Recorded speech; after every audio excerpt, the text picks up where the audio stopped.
Ela aceitou o trabalho que ninguém queria na casa do milionário cruel e viveu os melhores dias de sua vida. Olá, minha linda família. Aqui é o Noah. Antes de começarmos, respire fundo. Isto não é apenas uma história, é um lugar silencioso onde seu coração pode descansar. De onde quer que você esteja assistindo, saiba disso. Você é visto, você é amado e você não está sozinho. Deixe esta história te acolher desde a primeira palavra até o último compasso. Vamos começar. As luzes fluorescentes do escritório de empregos zumbiam acima, como o som das pessoas que já haviam desistido. Nina Carter estava encolhida em uma cadeira plástica gasta, segurando um currículo que havia amolecido de tanto ser dobrado. Ela olhava fixamente para o quadro de vagas à sua frente, uma imagem que agora lhe era tão familiar quanto seu próprio reflexo. Já se passaram 3 meses, desde que a escola de ensino médio, com foco em artes, onde ela lecionava, foi fechada por cortes no orçamento. 3 meses sobrevivendo de miojo e esperança, tendo que escolher entre o remédio da mãe ou a conta de luz no pequeno apartamento onde moravam. Ela já não tinha mais escolhas. Você de novo? Disse a voz de Mara, a conselheira de emprego, com um tom de cansaço e pena. Eu já te disse, ainda não tem nada adequado ao seu perfil. Na apertou com mais força o currículo. Eu lecionei por 6 anos, tenho mestrado, posso fazer qualquer coisa, trabalho administrativo, apoio de escritório, até limpeza.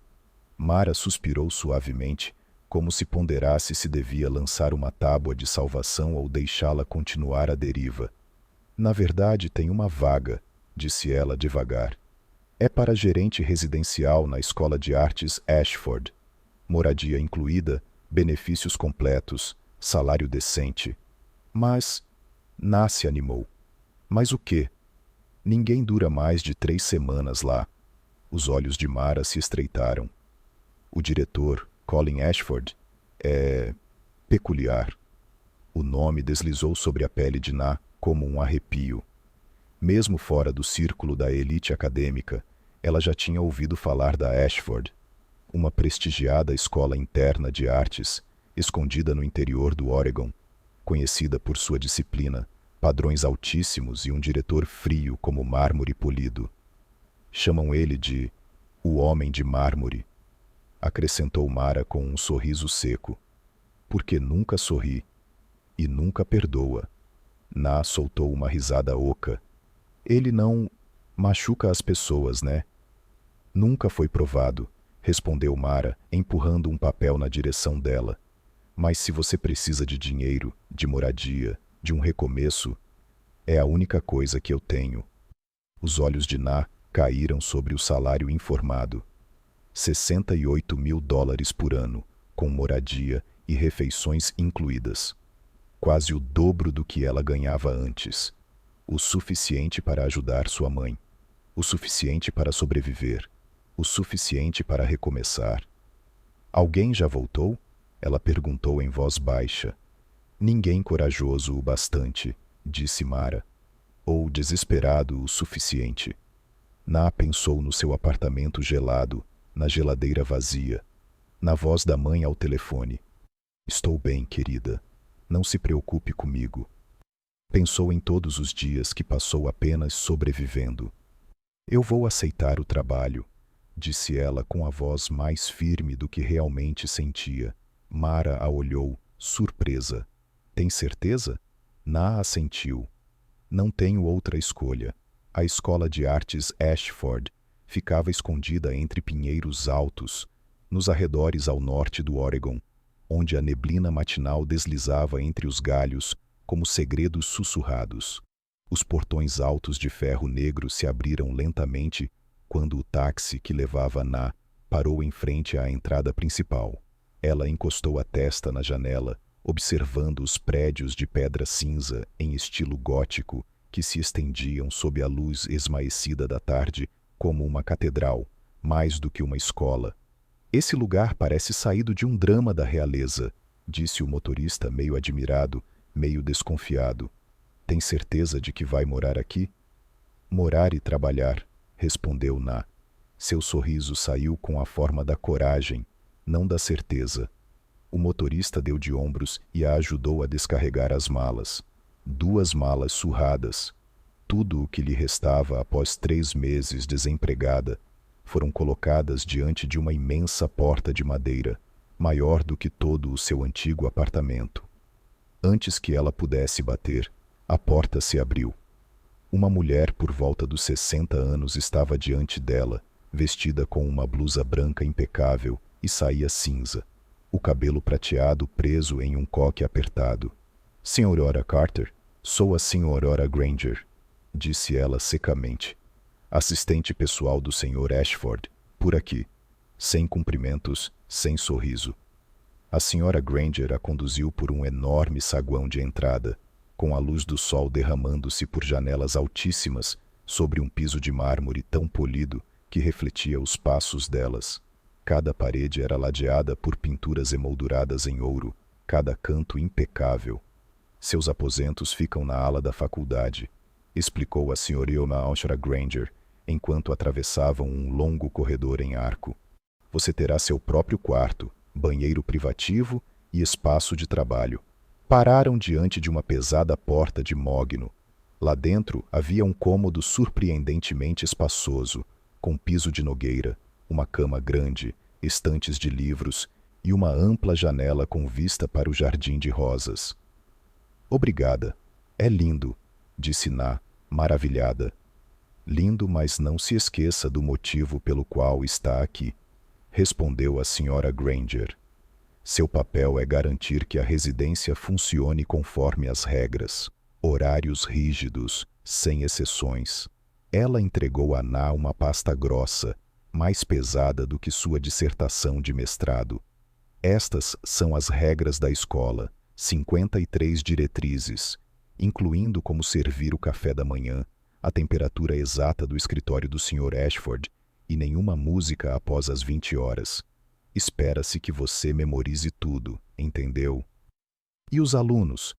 Você não administra alunos, você administra espaço. E o Sr. Ashford? Essa última parte fez Na estremecer, como se ela não fosse uma gestora, mas uma criada em uma mansão vitoriana. Você conhecerá o Sr. Ashford amanhã de manhã, às 6h30, sala de jantar, térreo, café preto, sem açúcar, sem creme. Conhecê-lo pela manhã? Perguntou Na, surpresa. Achei que haveria uma apresentação. Ele não gosta de perder tempo com formalidades, interrompeu a senhora Granger. Melhor não se atrasar, ou é melhor nem aparecer. Antes de ir embora, a senhora Granger se virou. Você é a 8ª pessoa este ano. Meu conselho, não tente fazer amigos. Não pergunte por que o ar aqui parece frio, apenas faça seu trabalho. A porta se fechou atrás dela, e Na ficou sozinha em um quarto lindo que mais parecia um palácio congelado. Na manhã seguinte, Na acordou às 5 horas. Antes mesmo de o alarme soar, vestiu a roupa profissional mais simples que tinha, uma blusa branca e uma calça cinza desbotada. Não para impressionar, mas para lembrar a si mesma de que ainda era alguém de valor, mesmo fazendo um trabalho em que ninguém durava mais de 3 semanas. A cozinha ficava num canto silencioso do térreo, já iluminada com uma luz fria e clínica. Tudo ali era organizado com a precisão de um laboratório.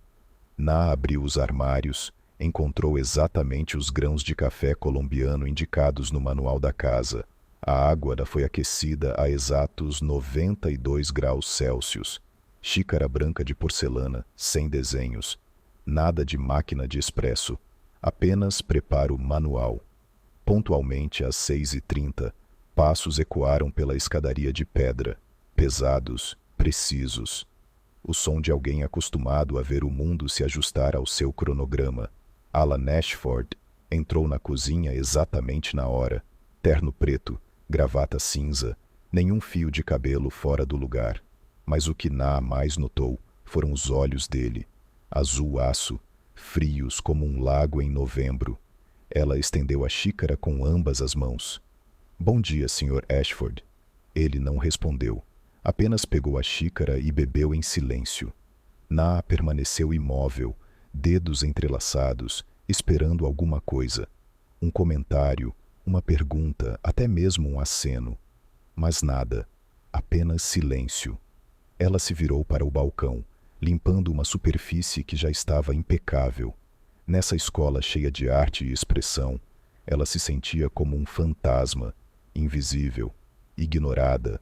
Não era professora, nem funcionária oficial.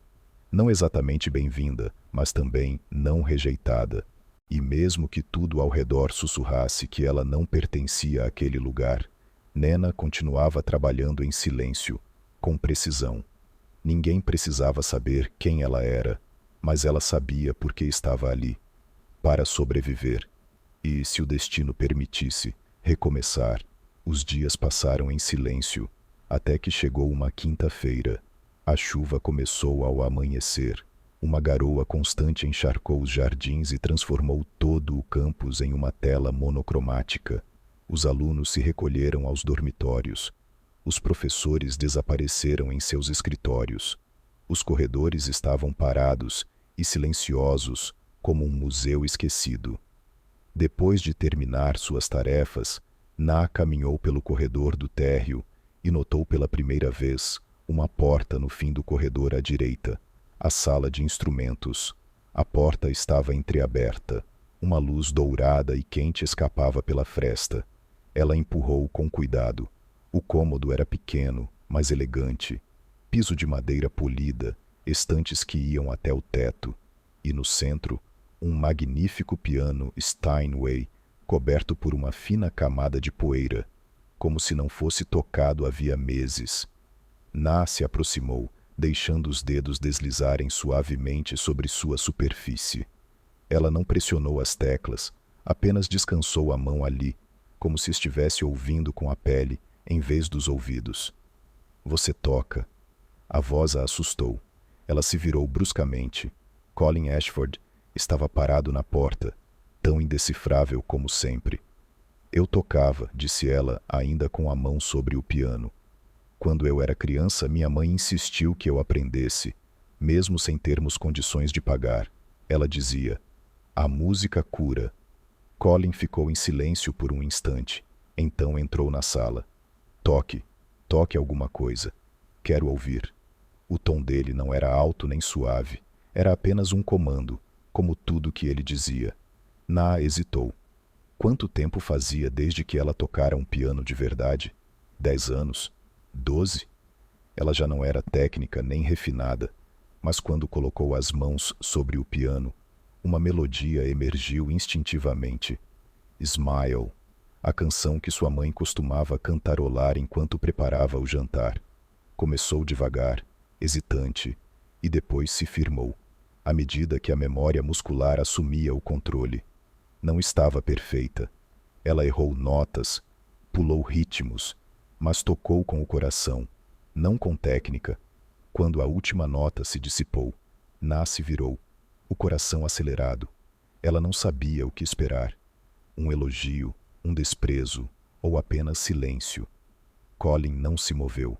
Algo em seus olhos havia mudado. Minha esposa costumava tocar essa música, disse ele em voz baixa. A voz falhou levemente no final. Todas as manhãs, até o último dia. Nena congelou. Não por causa da música, mas por como ele disse último dia, como uma nota final interrompida. Ele não precisava explicar. Ela entendeu. Sua esposa se fora. Talvez por doença, talvez algo mais profundo. Mas o que importava era isso. Aquela música era seu último fio com alguém que ele nunca havia conseguido deixar para trás. Algumas mudanças são sutis demais para serem nomeadas, mas se movem como o calor de uma xícara de café pela manhã. Desde que Nena começou a tocar piano todas as manhãs, a ala dos professores, antes fria, começou a respirar. Não alto, não de repente, mas suavemente, como a volta silenciosa de uma lembrança antiga. Colin nunca comentou diretamente sobre a música, mas Nena notou que ele passou a aparecer cada vez mais cedo. De 6h30, para 6 horas e 20 minutos. Depois, 6 horas e 15 minutos. Sempre composto, sempre preciso. Mas algo nele buscava, em silêncio, por familiaridade, ou talvez lutasse para não perdê-la de novo. Certa manhã, enquanto Ná terminava de tocar Claire de Lune, ouviu passos pararem diante da sala de música, sem batidas, sem espiar, apenas presença. Quando a peça terminou, Colin foi até a cozinha, serviu seu café e pela primeira vez disse: "Você toca como ela." Ele não precisou dizer quem era ela. Ná entendeu. Naquele momento, Colin não era o diretor de Ashford. Era apenas um homem ainda assombrado pelos ecos de um amor que nunca se foi. As conversas entre eles começaram com fragmentos, um comentário sobre um prato, um aceno discreto para uma melodia, até que certa noite, Colin a convidou para caminhar pelo jardim após o jantar. A chuva recém havia cessado, e o ar estava denso com o cheiro de grama molhada. Eles caminharam por um caminho de pedras atrás da academia, onde um pequeno lago refletia o céu azul escuro. Grilos cantavam, folhas farfalhavam, e duas pessoas que nunca imaginaram se abrir uma com a outra andavam lado a lado. Ela faleceu há 3 anos, disse Colin, os olhos fixos na água. Câncer de pâncreas. Descobrimos tarde demais. Ná não o interrompeu. Apenas escutou. O nome dela era Isabelle. Ela era professora de piano aqui. Nos conhecemos durante um recital de alunos. Ela estava tocando La Valse d'Amélie, sorrindo. Eu a observava e me esqueci de que devia estar prestando atenção na apresentação. Ele sorriu então, brevemente, o leve curvar de lábios de alguém surpreso por uma lembrança ainda guardar tanta nitidez. Depois que ela morreu, deixei tudo desmoronar. Ashford virou uma casca vazia. O financiamento caiu. Os alunos foram embora. Eu continuei, não porque amava este lugar, mas porque ela amava. Ná se virou em sua direção. Pela primeira vez, Colin não parecia distante, nem inalcançável. Apenas um homem tentando preservar a última parte de um mundo ao qual um dia pertenceu. Esta escola é a última coisa que me resta dela, disse suavemente. Se ela se for, não sei o que me restará. Ela não respondeu. Ela não precisava dizer nada, porque entendia a dor de se agarrar a algo, qualquer coisa, que impedisse você de cair completamente. Eles pararam em um velho banco de madeira perto do lago. Ná sentou-se. Colin sentou-se ao lado, mantendo uma distância respeitosa. Nunca contei isso a ninguém aqui, disse ele. Por que ninguém perguntou? Ela sugeriu. Não, porque perguntaram demais. O riso dela veio inesperado, suave, mas sincero. Colin virou-se para olhar para ela. Seu olhar suavizou. Já não era o de um superior, mas de alguém real, aberto, humano. Depois daquela noite, tudo mudou, levemente, em silêncio. Colin começou a deixar a porta de seu escritório entreaberta à noite. Às vezes, Nena o via lendo à luz morna de um abajur. Eles não falavam, mas a presença dele já era o bastante. Uma noite, ele perguntou: "Você sente falta de dar aulas?" Ná assentiu. "Mais do que posso admitir, mas não sei se algum dia terei outra chance." Colin a olhou por um longo momento. Então disse calmamente: "Em Ashford, nós não ensinamos apenas arte. Ensinamos as pessoas a se reencontrarem." Naquela noite, Nena não dormiu. Não por preocupação, mas por algo novo. Uma agitação silenciosa sob as cinzas da perda. Algo começando. Algo vivo. Ná não sabia quando começou, mas passou a ansiar pelas manhãs bem cedo, antes do nascer do sol, quando a casa ainda estava sonolenta, só para sentar ao piano e sentir a presença silenciosa do lado de fora da porta. Ela não ousava dar nome ao que sentia, mas cada vez que Colin entrava na cozinha e parava por um instante, seus olhos repousando brevemente sobre a mão dela, segurando a xícara, seu coração se descompassava ligeiramente. Quanto a Colin, ainda quieto, ainda composto, Já não conseguia esconder. A cada manhã, enquanto a música fluía da sala de instrumentos, ele diminuía o passo no corredor, ouvindo como se fosse um ritual particular. A música já não o fazia lembrar apenas de Isabelle, trazia algo novo, calor, vida, algo crescendo em silêncio dentro dele. Eles não haviam falado sobre isso, ainda não. Mas naquele silêncio, em cada nota não dita e cada olhar demorado, eles se aproximavam um do outro com cada melodia das manhãs. Até aquela segunda-feira, a primavera em Ashford nunca parecera tão tempestuosa. Em apenas 2 dias, a academia mergulhou no caos. Um importante jornal de educação publicou uma bomba. Os arquivos internos de admissão da Ashford haviam vazado, incluindo dados privados de estudantes, detalhes de bolsas confidenciais e comunicações internas da equipe de liderança. A notícia se espalhou como fogo. Pais furiosos entupiram as linhas telefônicas. Advogados apareceram sem aviso. Algumas famílias ameaçaram processar. A pressão caiu sobre Colin como uma onda. Ele passou dias inteiros em reuniões de emergência, tentando conter os danos, lutando para manter de pé a reputação da escola que tentava preservar há anos. À noite, um membro da equipe de segurança lhe entregou um arquivo com imagens de vigilância do corredor do 3º andar. A foto mostrava uma mulher entrando no escritório da diretoria, às 23 horas. A silhueta, o cabelo, até o casaco bege familiar apontavam para uma única pessoa, Nena. Colin encarou a imagem por um longo tempo. Não havia vídeo, apenas fotos estáticas. O rosto da mulher estava virado, desfocado, mas tudo o mais parecia confirmar o que ele não queria acreditar. Na manhã seguinte, Nena entrou na cozinha como sempre fazia. Etovelo parado ali, rígido, sem calor, sem vestígio do homem com quem ela havia caminhado à beira do lago. "O que houve?" ela perguntou, colocando a bolsa sobre o balcão. Colin estendeu a foto sem dizer uma palavra. "Essa é você, não é?" ela pegou. Seus olhos analisaram a imagem granulada e depois se voltaram para ele, confusos. "Eu não conheço essa foto.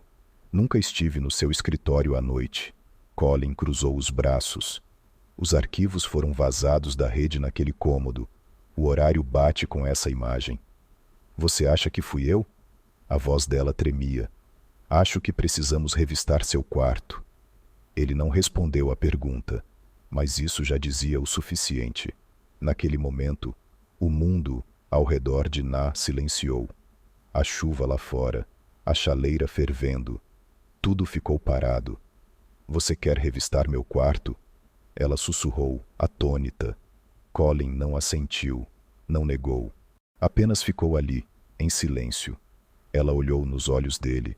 Aqueles olhos que antes tinham calor, agora continham algo mais frio. Dúvida. "Se você não confia em mim", disse ela com a voz levemente embargada, "então o que quer que existisse entre nós nunca existiu de verdade." Colin abriu a boca, mas ela deu um passo para trás, interrompendo-o com um olhar que dizia tudo. "Achei que tivesse encontrado um lar aqui", ela disse suavemente. "Agora vejo que era apenas uma estranha na sua história." Ela se virou e saiu. A porta se fechou atrás dela com um clique, como a última linha de um livro deixado inacabado. Em seu pequeno quarto, Nena arrumou as malas em silêncio. Ela não chorou, não gritou, mas suas mãos tremiam enquanto dobrava o suéter que costumava usar quando tocava pela manhã. Agora, símbolo de algo que um dia pareceu seguro.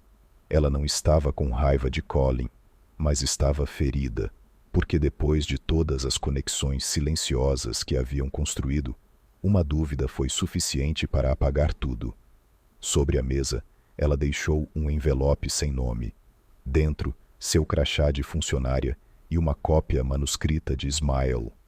Cada nota desenhada com cuidado, como uma despedida silenciosa. No escritório, Colin estava parado à janela. O café da manhã ficou intocado. O piano permaneceu em silêncio. Silêncio. Mas, desta vez, Era o tipo de silêncio que vem depois de algo perdido. A verdade, como sempre, chegou tarde, mas chegou para revelar tudo. 3 dias depois da partida de Nena de Ashford, a equipe de segurança da rede da academia entregou seu relatório final. Nele, havia um clipe de vídeo restaurado que antes estava borrado. A mulher na foto da segurança do corredor não era Nena. Usava um casaco parecido, tinha uma estrutura corporal semelhante, mas quando a luz atingiu seu rosto, a verdade se tornou dolorosamente clara. Danielle Cohen congelou diante da tela. A ex-assistente e ex-namorada de Colin, de 1 ano atrás, foi a última pessoa com acesso ao escritório fora do expediente. Uma suspeita amarga surgiu quando ele a confrontou. Danielle não negou. Na verdade, sua expressão era perturbadoramente calma. Eu só queria que você enxergasse com clareza, ela disse. Ela não pertence a esse mundo, Colin. Você armou tudo isso só para afastá-la e tentar me reconquistar? A voz de Colin tremia, não de medo, mas de raiva. Danielle cruzou os braços. Eu estava ao seu lado quando tudo desmoronou. Não vou assistir você se jogando nos braços de uma garota frágil e perdida. Colin se levantou, a voz cortante. Você não tem o direito de decidir quem é digno, e definitivamente não tem o direito de destruir a vida de alguém por causa do seu ego. Ele apontou para a porta. Vá embora agora, e nunca mais volte. Danielle não discutiu. Lançou a ele um último olhar antes de sair. A porta se fechou atrás dela, selando os últimos vestígios de um capítulo que Colin agora profundamente lamentava. Naquela tarde, Colin deixou Ashford e dirigiu direto para o último endereço conhecido de Nena, um pequeno quarto alugado perto do porto.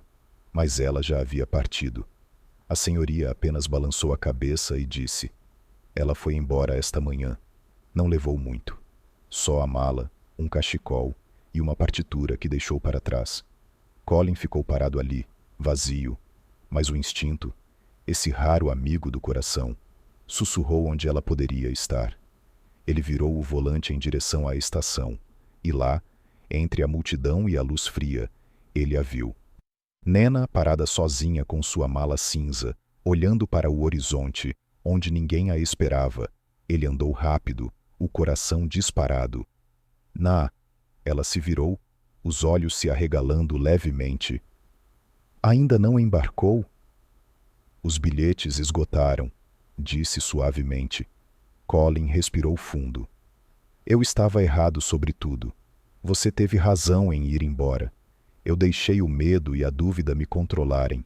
Fiquei em silêncio quando deveria ter defendido você, e te perdi porque não confiei o suficiente. Ela não disse nada, não desviou o olhar, mas também não se aproximou. Foi a Danielle, Colin continuou. Ela armou tudo para te afastar. Já a demiti, e agora só há uma coisa que preciso perguntar. Ele se aproximou, a voz firme. Você pode me dar outra chance de recomeçar, desta vez com toda a confiança que você merece? Nena o encarou por um longo momento. Seu rosto não demonstrava raiva, nem frieza, apenas cansaço, como alguém que caminhou longe demais para voltar atrás, a menos que o motivo fosse forte o bastante. Ela assentiu, lentamente, com firmeza, com uma condição. Qualquer uma. Sem mais medo, sem mais silêncio, sem mais dúvida. Se você escolher me amar, então me ame por completo, nada pela metade. Colin colocou a mão sobre o peito. Tudo, sem me esconder. Nena expirou. E pela primeira vez em dias, ela sorriu. Então vamos recomeçar. E ali, no meio de uma estação lotada, onde as despedidas geralmente superam os reencontros, algo foi recuperado. Não porque o tempo tivesse se invertido, mas porque dois corações finalmente haviam parado de fugir um do outro.